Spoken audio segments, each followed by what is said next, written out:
Здравствуйте! В эфире программа «Амчера». В сегодняшнем выпуске подведем итоги 2024 года в Галском районе с главой администрации района Константином Пилья.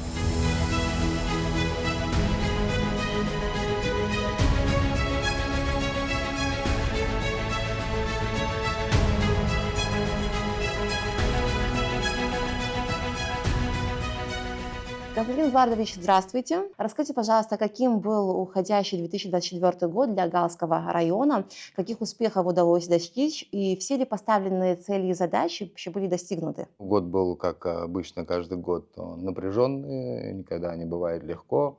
А что говорить о целях и задачах? Ну, в основном то, что мы наметили, мы выполнили. Ну, было еще ряд, конечно, мероприятий, которые должны провести было. Ну, все это связано, конечно же, с экономикой. Мы ожидали еще несколько организаций, которые придут и станут у нас на учет и начнут какую-то хорошую деятельность свою. Ну, по известным событиям у людей поменялись планы, и мы немного не завершили. Ну, надеюсь, на следующий год район будет работать, команда будет работать, я думаю, и мы воплотим. В общем, чтобы что-то пожаловалось, что-то глобальное не реализовано, такого нет. В основном мы свои поставленные цели выполнили. Поговорим о показателях по доходной и расходной части бюджета, какими они были. Изначально у нас был, вот у меня вот тут все данные, у нас даже по налоговой были данные, у нас собственных средств 60 миллионов. Район собирает бюджет консолидированный в районе 300. Он состоит из дотаций и субсидий и из тех, что собирают местная налоговая. Ну, основное, конечно, мы ставки делаем по собственным доходам. Это главный приоритет. Около 60 миллионов мы начинали год, был план 60 миллионов. Ну, в середине года у нас удалось нам еще поднять по собственным средствам еще на 10 миллионов. Соответственно, у нас изменился доход, изменились показатели. Если говорить в общем, у нас выполнение по налогам более 135%, если говорить о начале года. Ну, в связи с изменением, потому что он изменился, мы взяли большую планку, эту планку перевыполнила наша налоговая, вот 104-105% мы за это А вот что зашли. позволило перевыполнить эту планку? Ну, во-первых, администрирование другое, плюс еще, вот я как, наверное, тут наиболее ответственный, да, в администрации занимался тем, что просил, привлекал в район организации, чтобы вставали на учет в Гальском районе, чтобы виды деятельности, которые они производят, чтобы мы могли у них на учет поставить и налоги забрать. И эта работа сработала, и сработала работа нового начальника налогового инспектора Нарсо Геннадия Джопова. И вот это еще более четкое администрирование. Прямо они вышли на улицу, ходить, и вот это все нам принесло дополнительные доходы. Мы будем еще расти, уверен, на следующий год показатели еще вырастут в разы. Ну, этот год такой был, разгонный год был. Я думаю, мы хорошую планку взяли, хорошую динамику. Начало года у нас было дефицитное.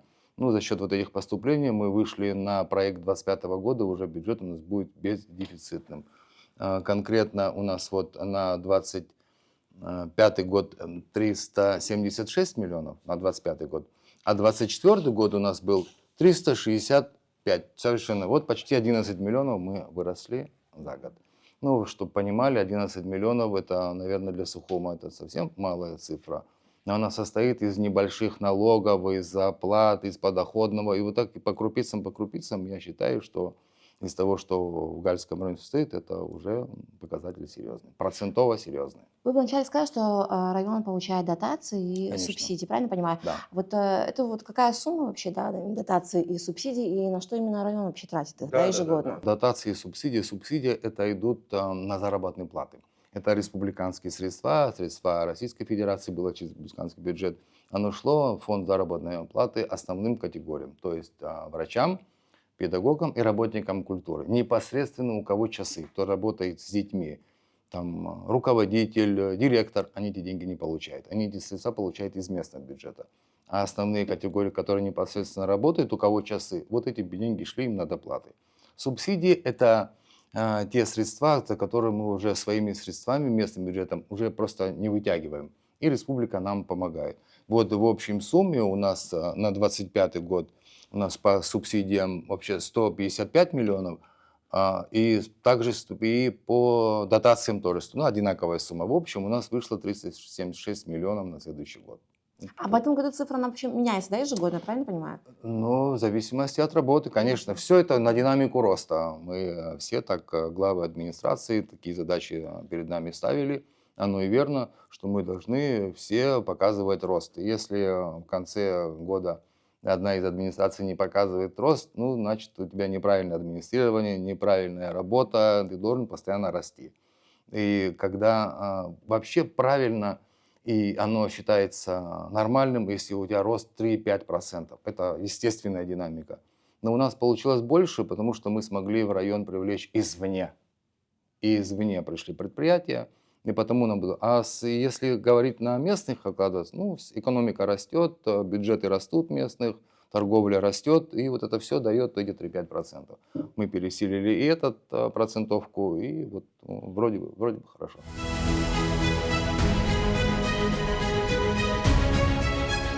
Город Гал каждый год преображается. Об этом говорят не только местные жители, но и ее гости.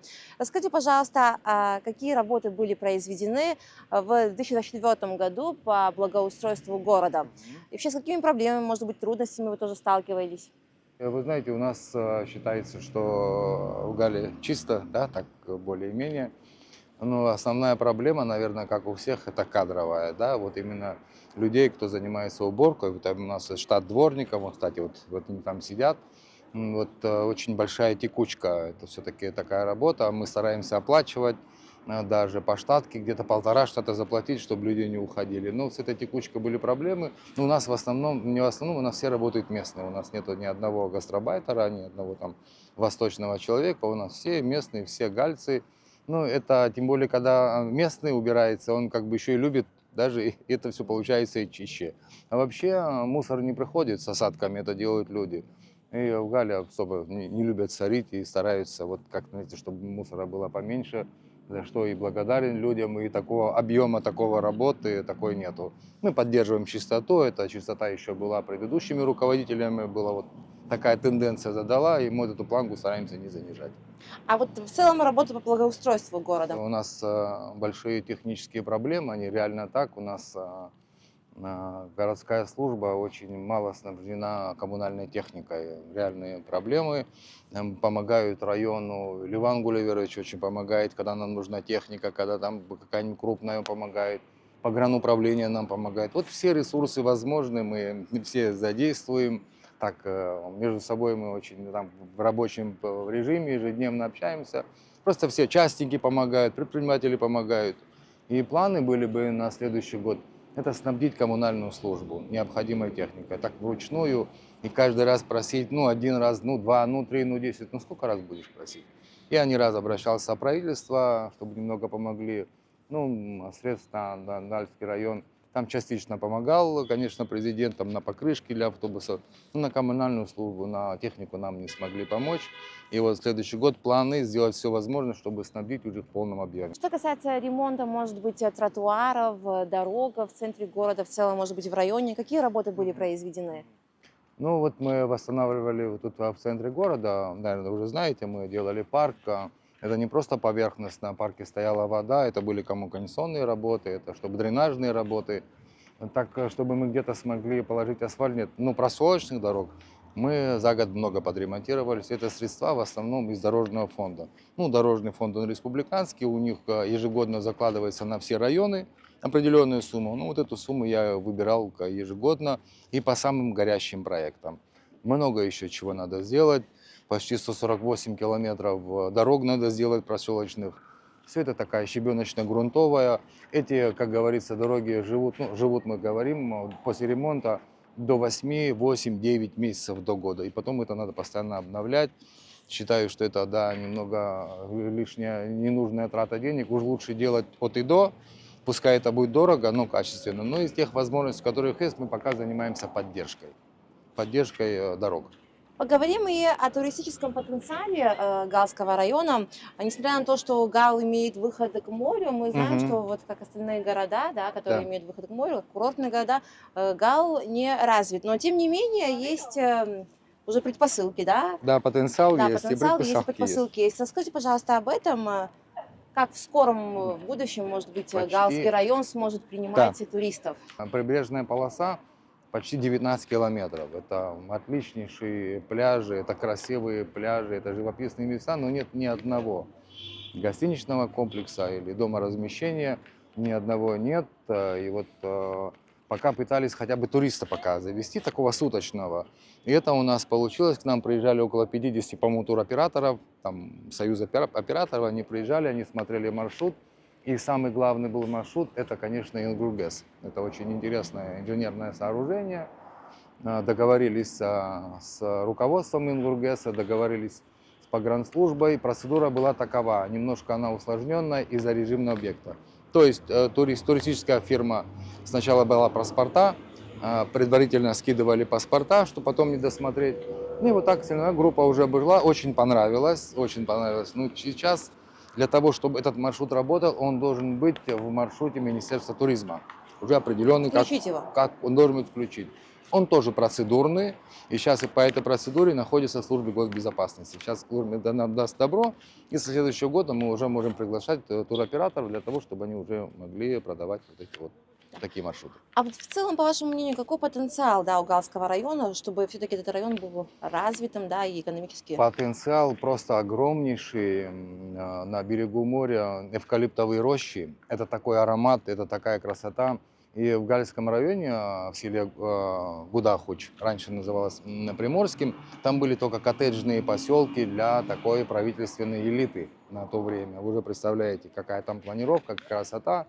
И туда есть заинтересованность, есть Евразес, есть такая большая организация. Они проявили интерес, подготовили проект.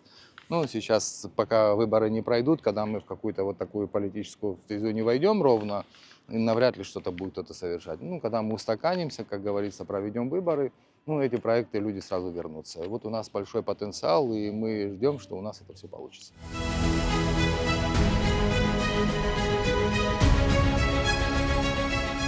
Ни для кого не секрет, что энергетическая система страны в очень критическом положении. И основная причина, конечно же, это майнинги. В Галском районе как вообще обстоят дела? И вот вообще как ведется борьба с незаконным подключением майнинговых аппаратов? В 2020 году был организован оперативный штаб. В оперативный штаб входит руководитель службы госбезопасности района, прокурор района, глава администрации, руководитель РУПа Черноморэнерго и еще ряд сотрудников. И вот это вот в еженедельном режиме, тот еще период был особо сложный. У нас это получилось быстро. Мы собрали всех, кто занимался майнингом, и просто поговорили с ним. И сказали, ну, ребята, положение все видите, ни один не обманул, свернулись и ушли. Мне долгое время руководство, коллеги и на совещаниях не верили. Как это так в Гальском районе?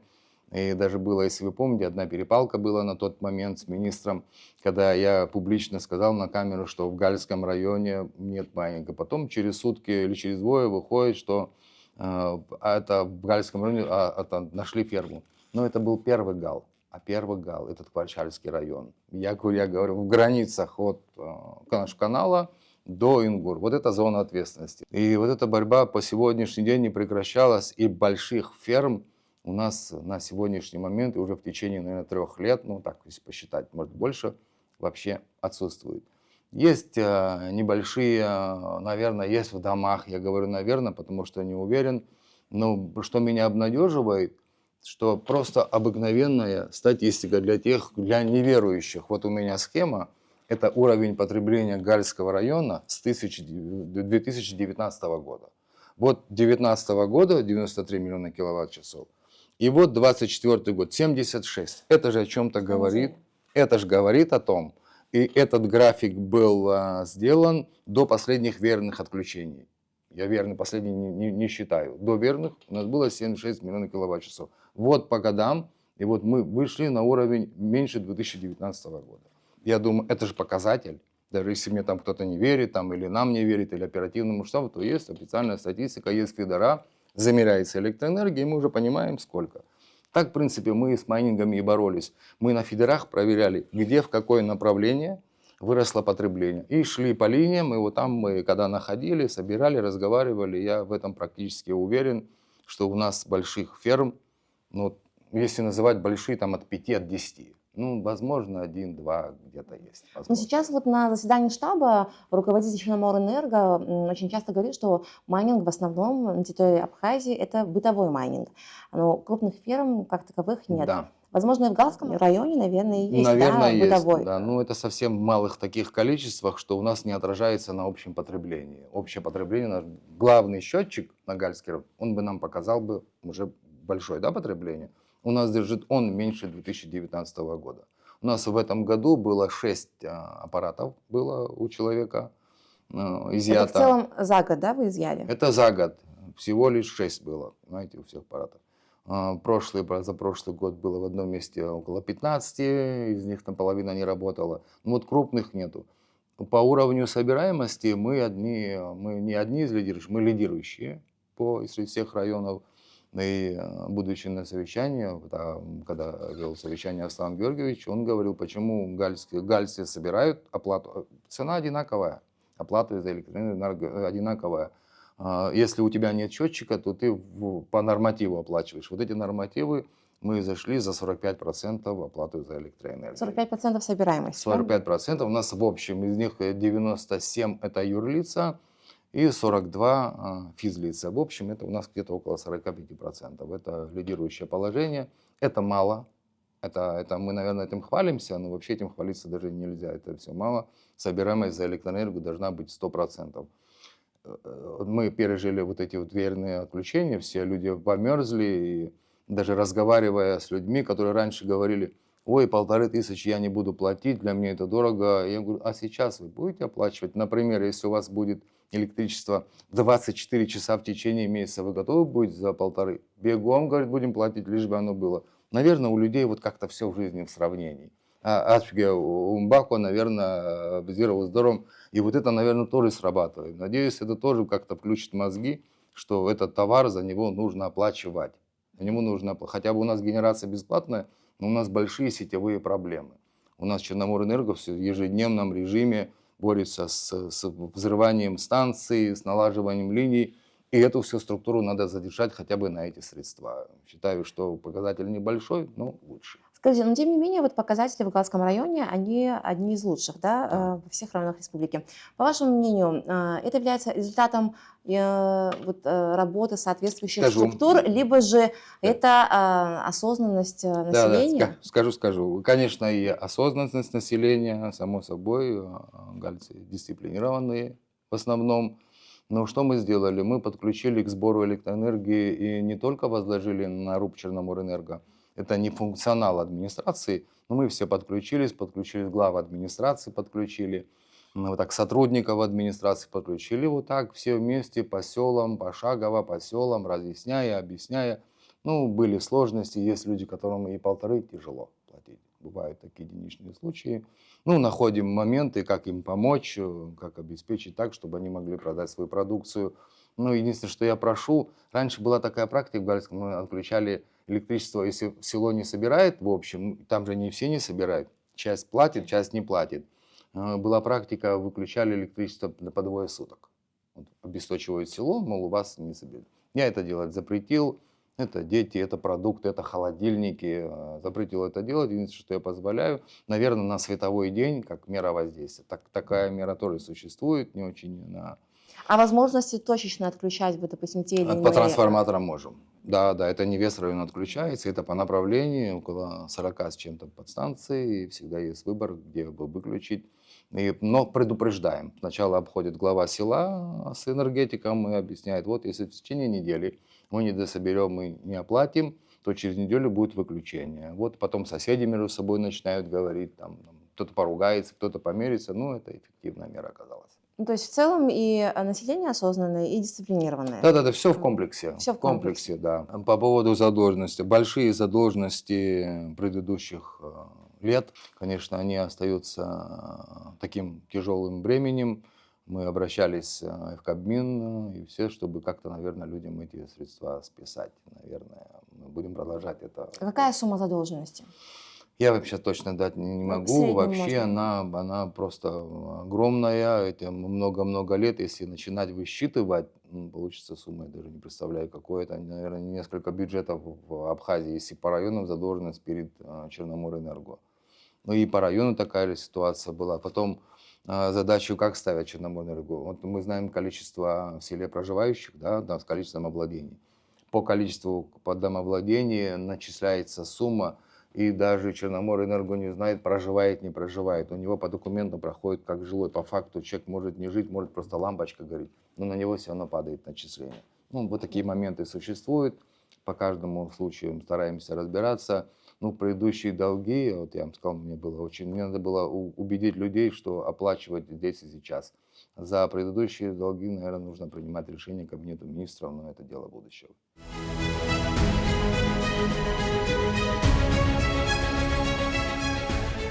Константин Эдуардович, не могу не поинтересоваться по поводу судьбы мусорного полигона в Галском районе.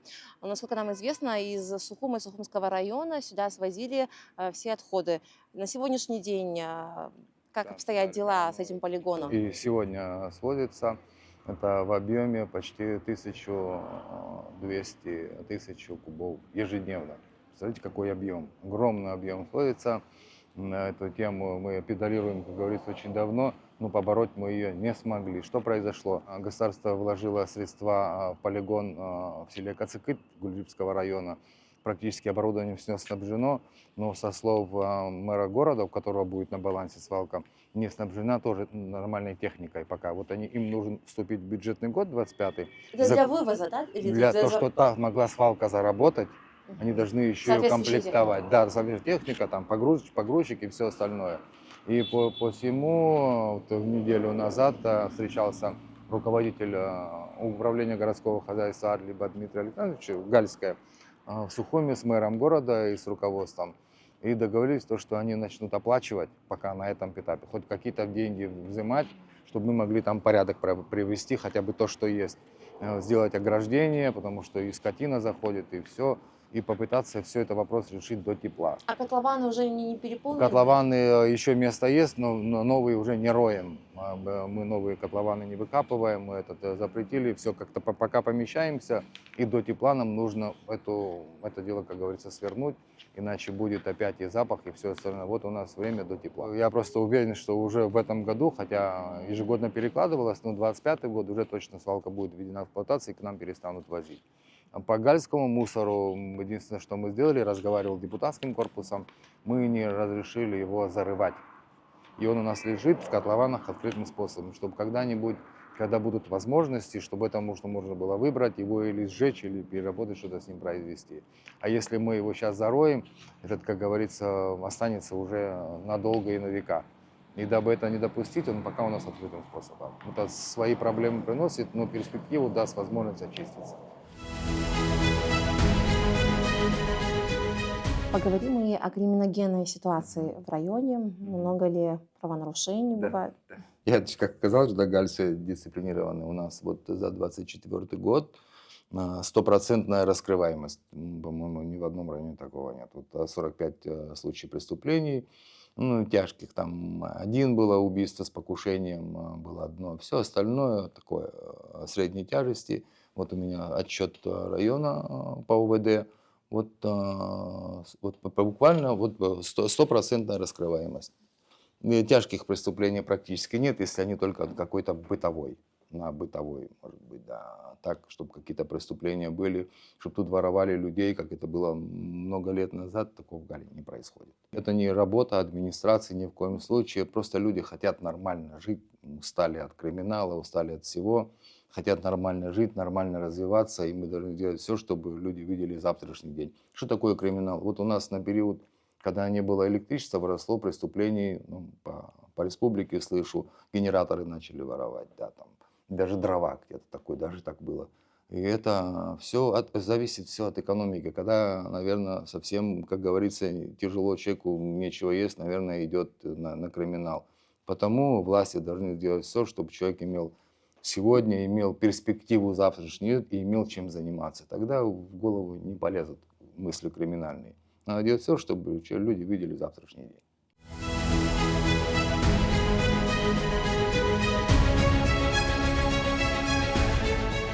Поговорим о занятости населения, в частности, о молодежи. Мы знаем, что в Галском районе очень талантливая молодежь. Как проводит свой досуг молодежь? Есть ли, может быть, спортивные секции, какие-то, может быть, культурные кружки, которые могли бы посетить молодые люди? Основное, конечно, будущее – это молодежь. И мы это осознаем и практически все делаем, чтобы молодежь занять. У нас практически все секции предусмотрены. У нас и бокс, у нас и единоборство, у нас борьба, у нас теннисные турниры. И везде наши дети занимают призовые места, и это нужно стимулировать. А что касается, да, скажем, молодежь постарше, это говорю о детях, то нам помогает и УВКБ ООН по своим программам. У нас Россотрудничество нас сейчас открывает, ресурсный центр будет открыт при школе. Там будет программы, что вот занять молодежь, дать им направление. Вот, ну, что такое молодой человек, если ты ему покажешь будущее, покажешь дорогу, объяснишь, тогда он пойдет. В противном случае они уйдут в интернет, да, и все это порушится. Потому мы делаем все, чтобы ребятки общались, чтобы потом проводим и кубок администрации мы проводили. Мы проводим, вроде бы, у нас были плохие дела по футболу в высшей лиге, но когда мы перешли в первую, там тоже наши заняли второе место. Вот так потихонечку растем, но на все это нужны больше ресурсов. Ну, из того, что сейчас имеем, как я вижу, ну, как оно идет, у нас идет хорошая перспектива, правда, талантливые очень детишки. Наши дети выезжают и на концерты, вы знаете, занимают там и гран-при. Да, вот эта работа ведется. И при Доме культуры у нас работа ведется, отдельно ведет образование, отдел образования занимается, комитет по молодежи и спорту занимается. И вот такие сторонние организации, которые я упомянул, вот все вместе. Гальский район всегда был сельскохозяйственным. И вот это наследие, которое было раньше, вот мы находим старые проекты, я понимаю, что под него уже это определенные земли были выбраны, но земля везде разная, где-то краснозем, где-то чернозем, где-то щелочные земли. И выращивались и герани, делали эфиры, делали разные. Ну вот и туда направляем молодежь, мы участвуем в грантах Министерства сельского хозяйства. В этом году у нас было 9 проектов, все были профинансированы, в прошлом году было. И, соответственно, эти проекты потом мы проверяем, как идет работа. Вот, все нам стараются помогать, гальцев любят, и потому мы это все ущербными не чувствуем. Ну, нам немножко не хватает, конечно, материальных ресурсов. Но это дело, как говорится, наживное.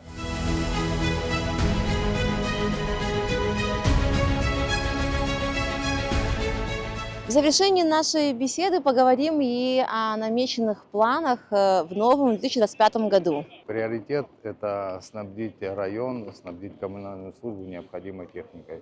Но даже по вывозу мусора городского, одна машинка у нас под маленький контейнер, под евроконтейнер, одна машина Isuzu под большой, но все это критически не хватает. Нам вот это была цель, чтобы городская служба все была укомплектована. Это и служба водоканала, это и все остальные службы. Вот и вышка нам нужна. Вот приоритет было бы, чтобы снабдить. Дальше мы тут все другу помогаем, гальцы, у них вот тут взаимопомощь очень так на уровне. Организации, ведомства, все другу помогаем, я думаю, мы справимся. И вся эта работа всей тут команды администрации Гальского района, это и отдел образования Габеля Катерина, это заместитель главы Куртава Джамбуси Нардович, это Аркадий Алексеевич, это Дмитрий Александрович. Каждая служба внесла свою лепту, а я, как говорится, был только организатором и главным администратором, ответственным лицом. А вся эта работа, если в ней, мы не считаем, что тут как-то что-то такое совершили, те позитивные моменты, это вся работа команды. Всем спасибо и за поддержку, и спасибо населению и вам. И если мы завершили, я хотел бы поздравить и пожелать в первую очередь всей нашей республике, всем нашим жителям с наступающим Новым годом, чтобы каждая семья и видела завтрашний день спокойно и была уверена, как говорится, в достатке. А гальцам мира, процветания и вам успехов в вашей работе. Табу, табу. Спасибо большое за нашу беседу. Мы также желаем процветания Галскому району. Спасибо.